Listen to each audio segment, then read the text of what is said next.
Hi, everyone. Good morning, good afternoon, good evening, or good night, and welcome to another lovely episode of Simply Grace.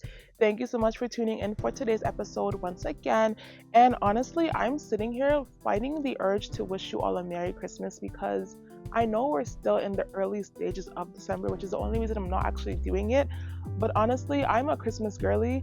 I have been celebrating Christmas since after Thanksgiving. So for me, it was Thanksgiving, Christmas. I know a lot of people went from Thanksgiving, Halloween, Remembrance Day, Christmas. That's not my agenda, please. I went straight from one to two, and here we are. And you can't really blame me. I'm a winter baby, although I don't really like the snow, but like, I don't know. I just love Christmas. I love the season of I love the season of the feeling. Yes. I just feel like people are just a lot more cheerful in Christmas. Whether it's like the whole thing about receiving gifts or giving gifts, everyone's just really happy. So I really just like the season. I wish snow was warmer. I wish it was like just like cotton clouds type, stuff. But you win some, you lose some. So we take it as it is. But yeah, let's get into today's episode.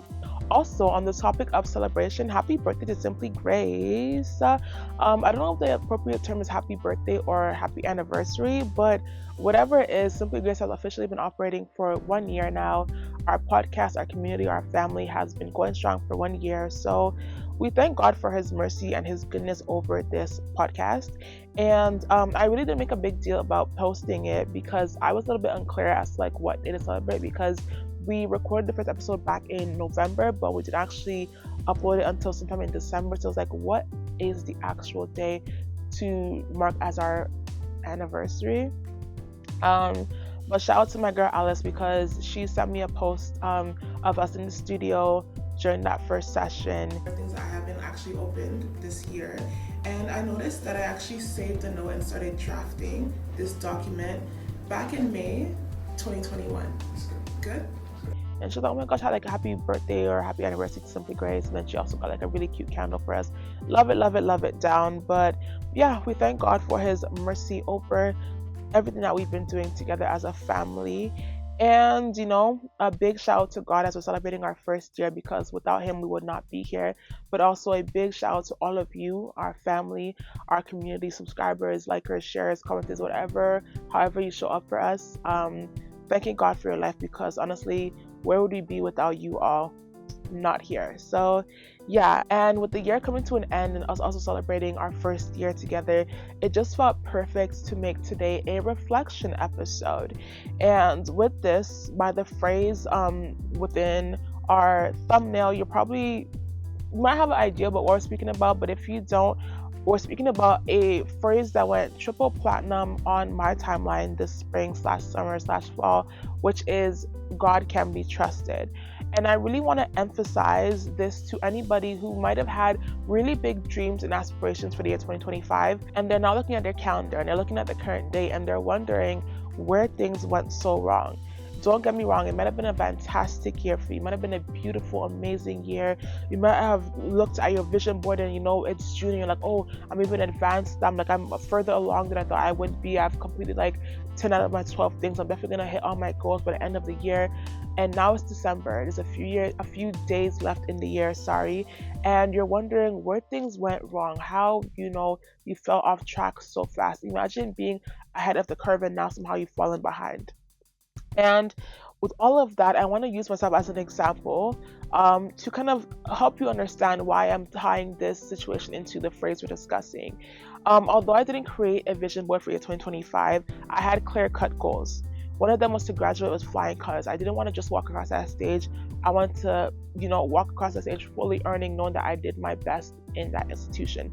The second one was to get a car. And now we're in December 2025. With a few more weeks in the year, I can boldly tell you that yes, I crossed that stage with flying colors. It was all A's, cleared it as we did. Shout out to God. But that car that I was looking for, where is it? It's still in the lots. It's still in the lot in the dealership. It's still over there. And all that aside, I will say graduation was a very big deal. But at a certain point in time, I kind of found myself losing focus on the joy of graduating and, being done with my master's program from such a prestige institution like it is prestige. I'm just saying this because like, they do too much. But anyways, I found myself losing focus of that joy because I was now focusing on, what I was missing. I was now focusing on, okay, I don't have this thing yet. That became like my main focus, and that really shifted.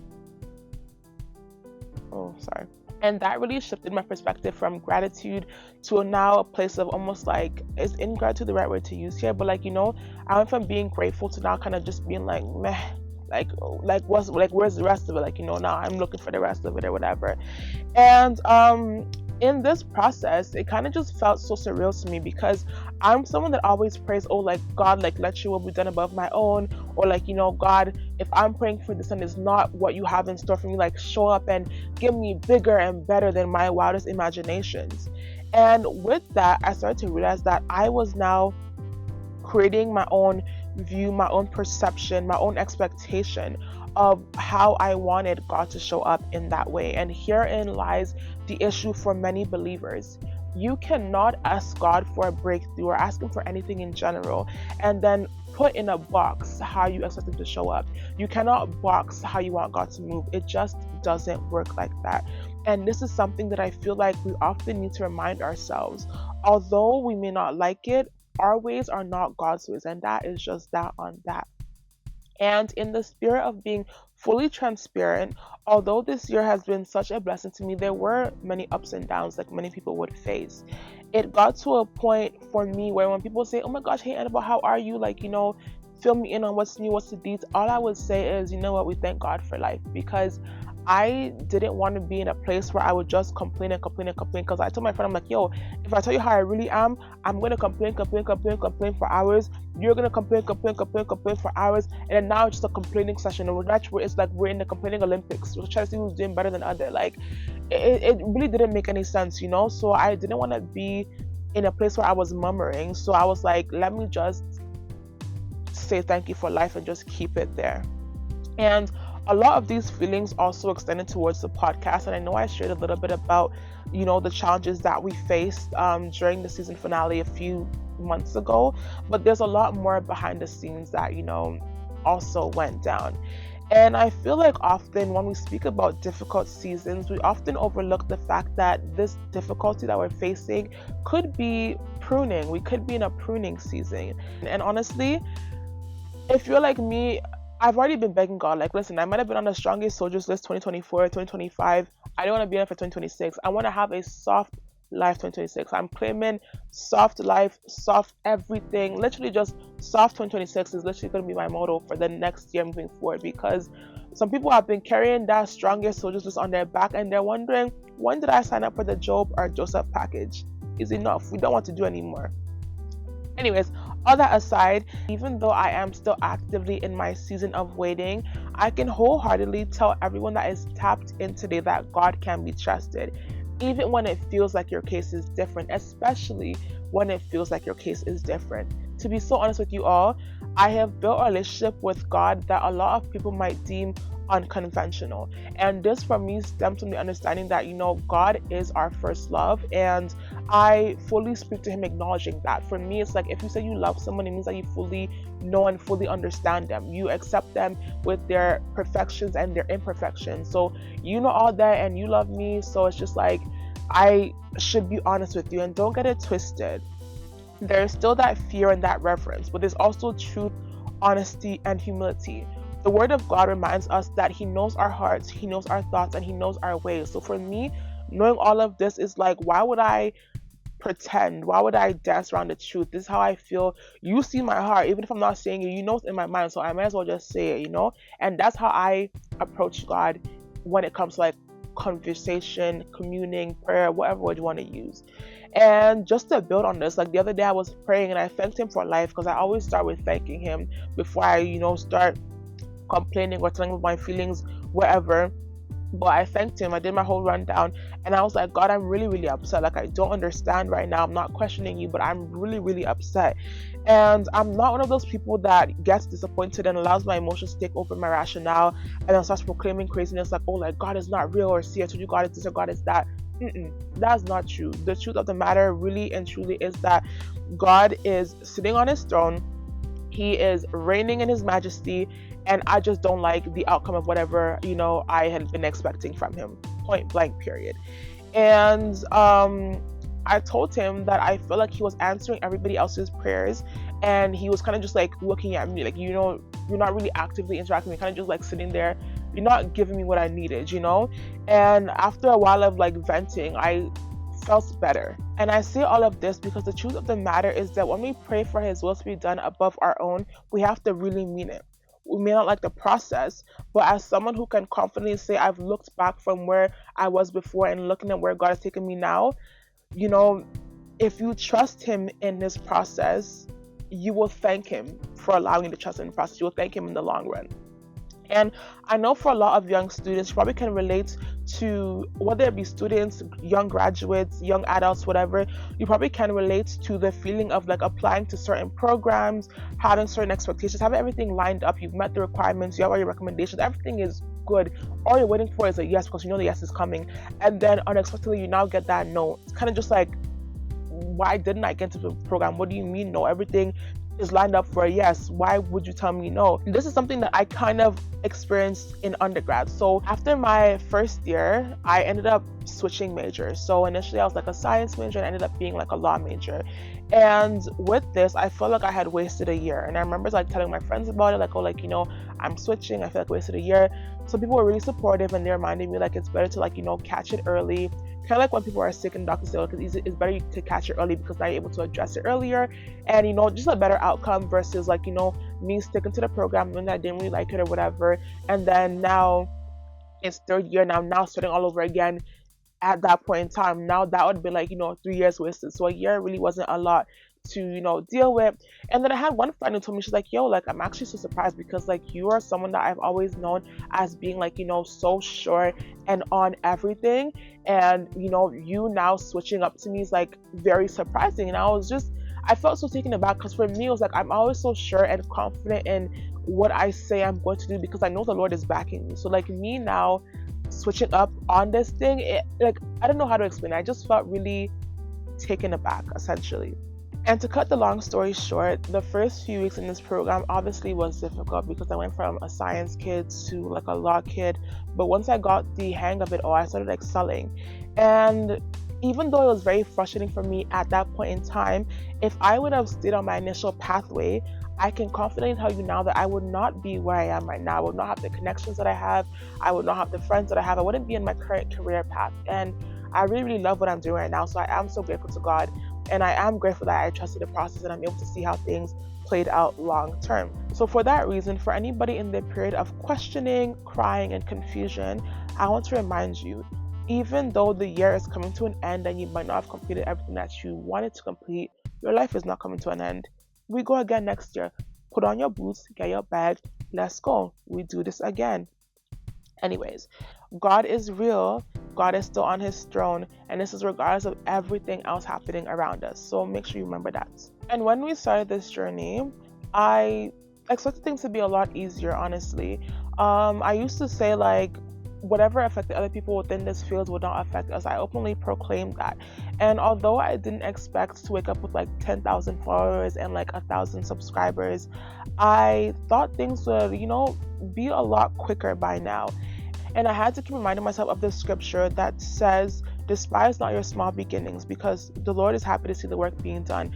And for anybody who was tapped in from last season, you remember me saying this verse so often. And even in the face of seeing people I thought would truly support me go out of their way to not support me, I really had to hold on to this scripture. I had to remind myself that indeed it is a pruning process. I had to remind myself that honestly, good things don't come overnight. And even if I did get that instant fame, even if Simply Grace did blow overnight, there's a good chance that I would not have understood the value of what we were carrying. That slow start where you grow and build together is what helps to develop character. And I think a lot of time we see people that are proud, they don't have that character development because they just get things really, really easy. Even when it comes to like children and careers, you might ask a child, oh, what do you want to be when you grow up? I want to be a bank manager, for example. You cannot just grow up and walk into a bank. You have to go to school, you have to earn the appropriate degrees, you have to have the work credentials, the work history, whatever it is that's required. Is a process that you get before you can even be a junior, what is it, like a bank teller. You can't just grow up and then just now become that thing without following the due process. So, that was what I kept telling myself. That's what I'm even still holding on to now. It is a process and we're even still growing. And I even made a joke with my friend the other day and I said, if my character develops anymore, I'm going to have multiple personalities. You get it? If you don't get it, forget about it, man. I don't know what to tell you. But anyways, in this process, as I was thinking and pondering and wondering what God is going to do with me and with Simply Grace and with our team and this platform as a whole, I actually saw a video of a woman that was speaking about Minister Simsola Ajebi. I hope I'm pronouncing her name correctly. And she spoke about her humble beginning when she auditioned for, it wasn't Project Fame, but she auditioned for like another show. And when she posted like her Instagram and her YouTube, and she told people, like, share, comment, subscribe, tag your friends, the whole YouTuber influencer rundown where they give you do this, do that, whatever. And so she remembers when certain people would comment, she'd be like, oh my gosh, she'd be so glad, she'd be so happy. But she was saying that Simsola has gone to a place in her ministry where now no one has to tell you to go and subscribe to your channel. If you subscribe, now you sabi. If you don't subscribe, now you sabi. She's gotten to where God has wanted to take her, and I feel and there is still so much more in store for her. But that really just helped me understand, humble beginnings, character development, everything happens for a reason. It is all ordained. And as long as we keep trusting God and we keep doing that which He has ordained for us to do, we are going to excel. And that is just the truth of the matter. That is the creme de la creme of it all. And even though this is a process, and even though it is taking time, it's one that we are very much enjoying. It is a pruning process that we know is going to develop, many fruits. I think a few episodes ago I mentioned that a woman has to go through 9 months of discomfort to be called a mother. That's also a pruning process. So every pruning process must bear fruit, and we know we are going to bear ours. And even where we are right now with Simply Grace, there's already so many testimonies breaking through. For me, this is the reminder that even if God only used us to touch 50 people, that is 50 more people than would have been touched if Simply Grace never started. So for everything, we give Him all the glory. With everything that you've done this year, even if it was just you going out and doing one thing, it's one thing that you did that is pushing you further along with your journey. So just be patient and trust the process. I'm telling you this as someone that is, still trusting the process in many regards, who is still trusting God to show up in many areas of her life that God can be trusted. I'm telling you this as someone that is looking back on areas where I was unsure, but I just said, I'm going to trust God in the process, and I am thanking Him for allowing me to trust Him, because He ate clock it, chef's kiss, whatever you want to use, He did His big one. So I'm telling you that trust in God, because testimonies will break through. There are testimonies. Your story is not different. God who did it before can still do it again. So just hold on to that hope.